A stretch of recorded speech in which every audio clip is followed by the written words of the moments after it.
And we are thrilled once again to be joined by our good friend and NFL and CBS analyst, the great Amy Trask. And Amy, listen, you lived it as a Raiders CEO. Raiders Chiefs doesn't need any more sizzle, but Andy Reid says the victory lap, not their style. Do you think that matters come Sunday night? Well, look, is it ultimately going to play a role in who wins? Who knows? But will it give the Chiefs extra motivation? Adam, teams look for extra motivation anywhere they can. We were in Kansas City to play the Chiefs, and at breakfast that morning, I read an article in the local paper that was so dismissive of our chances to win. And mind you, this wasn't the Chiefs saying that. This was a columnist saying that. I ripped that article out. I ran it outside to our equipment guy who was loading the buses, and I said, put this on the bulletin board. And oh, by the way, we won that game and ended their playoff hopes. I like to think my role had a little bit something to do with that. But the point is, teams look for motivation anywhere they can. And you know what? It's not a good idea for a team to give an opponent extra motivation. Why give them that extra bit of oomph? Now, at the end of the day, will it matter in terms of blocking and protecting and coverage? I don't know, but I do know that I learned over my career, and I was counseled over my career, don't give anyone extra motivation. I love that anecdote, Amy, and I'm with you here. Listen, Andy Reid off the bye, the only loss this year against the Raiders. He's dangling that carrot. Remember, they took the victory lap. That's smart coaching. That's what a great coach does. Now, the antithesis of smart would be, I don't know, trading DeAndre Hopkins, and you, me, everybody else kind of had a field day when DeAndre Hopkins was able to catch that pass on the Hail Mary at the end. I mean, who trades DeAndre Hopkins? And my favorite thing was the Honey Badger got involved with your Twitter feed. It was just incredible. I mean, how in the world does Bill O'Brien trade DeAndre Hopkins? Well, that wasn't only your favorite thing. That was my favorite thing. I have so much respect for Tyron, both what he does on the field and what he does off the field. He is tremendous in both regards. When he replied like that, it just made my day, evening, week, whatever it made, it made. I was honored by his reply, and his reply was great.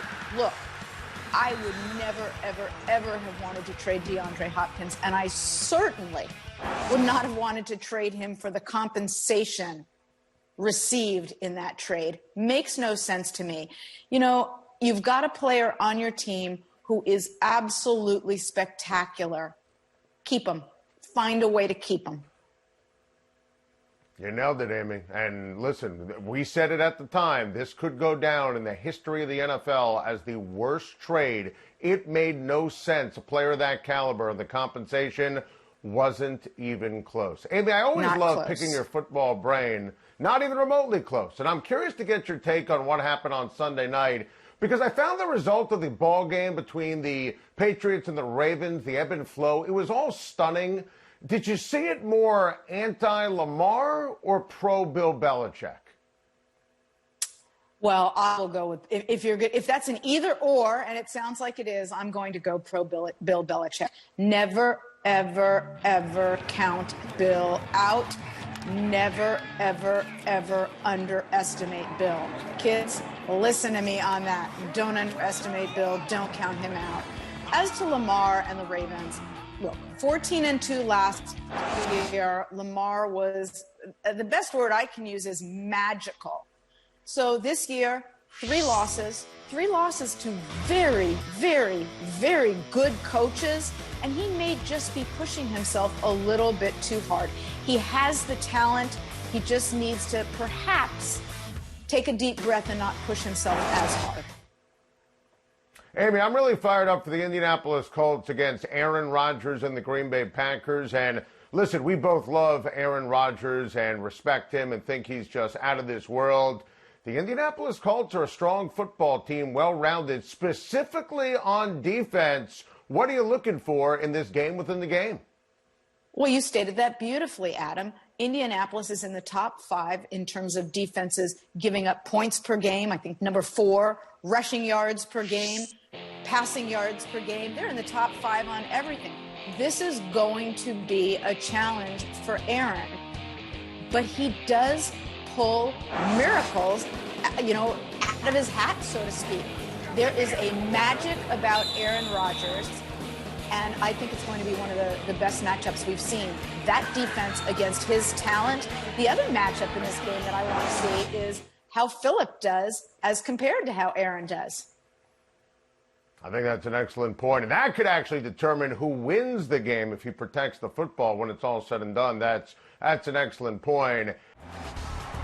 Welcome back. Time to shine. Time for our weekly MVP watch. And honestly, I have never seen an MVP race in the NFL quite like this one. The odds in Vegas officially flipped, where Patrick Mahomes is now the favorite for the NFL MVP. What you see on the screen right here, this is my current list, 1 through 5. I refuse to crown anybody at this stage. I mean, someone like Josh Allen and Tom Brady, Alvin Kamara. What if Dalvin Cook runs the Vikings into the playoffs? Aaron Donald, they would be in consideration as well. But right now, as we sit here today, that was my order, and Patrick Mahomes is my number 1. And he's officially in LeBron James and Mike Trout's territory, where he's an MVP candidate every single time he plays football, but never judge it by what he's done in the past. And you say, well, he had more eye-popping numbers in a prior year. I mean, what he's doing is unbelievable. Of course, Patrick Mahomes deserves to be in conversation and consideration. And how about Ben Roethlisberger? I mean, let's factor in a couple of things here. The Pittsburgh Steelers can't run. They can't run the ball at all. They're undefeated. Ben Roethlisberger is the team MVP, not TJ Watts, not Cam Hayward, not Minkah Fitzpatrick, not one of the wide receivers. Ben Roethlisberger unequivocally is in the conversation with a great opportunity to win the award, especially if the Pittsburgh Steelers find a way to go undefeated. Time right now for Off My Chest. And listen, Kyle Shanahan told the press that, listen, he thinks that Jimmy Garoppolo is going to be his quarterback for the upcoming season. Listen, Jimmy G as the Niners quarterback would be a huge mistake in 2021. Now, being fair to Kyle, what was he going to say at his news conference? Jimmy G stinks and there's no upside with him? Listen, there's no way that Jimmy Garoppolo is going to be the quarterback. I think that you consider Kirk Cousins and Matt Ryan, a couple of cats with Kyle Shanahan ties. I still maintain the perfect pickup for the 49ers. They're going to have a Super Bowl roster next season when everybody gets healthy. Sam Darnold. Making a trade for Sam Darnold if the Jets, when the Jets get the number 1 overall pick in the draft, that would be tremendous in terms of a fit and a pickup with upside. Speaking of the Jets, Jamal Adams, he continues to run his mouth. And listen, at the end of the day, it just makes that trade even better for Joe Douglas and New York. Jamal Adams on the All Things Covered podcast called the Jets a laughing stock. By the way, they got 2 first-round picks for him. Jamal Adams, kind of giving up on plays. The pass defense for Seattle is historically inept. And if I'm Jamal Adams, I would stop talking forever. That deal looks even more amazing for the Jets. Every single time the Seahawks play defense and Jamal Adams continues to run his mouth. That cat will never get it.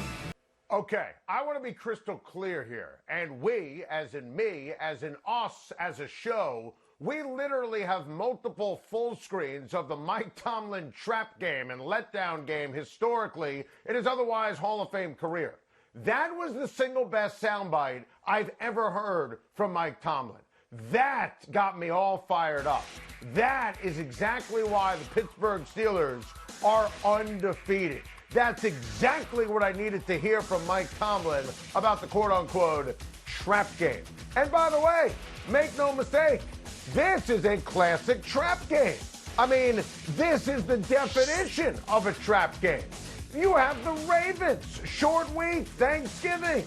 National TV looming large a week from tomorrow. And you're facing the Jaguars this week, who have been tanking for Trevor. They're the second worst team in the NFL.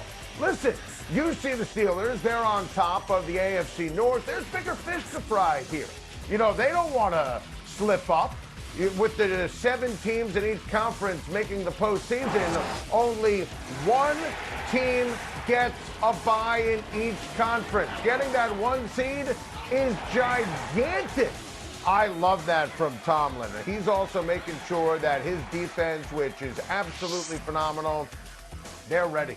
They're ready for Jake Luton, who, by the way, the Jaguars and Jake Luton, the game with the big bad Green Bay Packers, went down to the wire. Oh, by the way, Doug Marrone has knocked off Mike Tomlin in the postseason in the recent past. So this, to me, is kind of a big deal. I've been a critic of Mike Tomlin in terms of the old trap game. Those comments, oh, baby, that's the best thing I've ever heard from Mike Tomlin. By the way, Pittsburgh by 163 points. Thank you for watching. Please like and subscribe. And don't forget to hit the bell for more videos.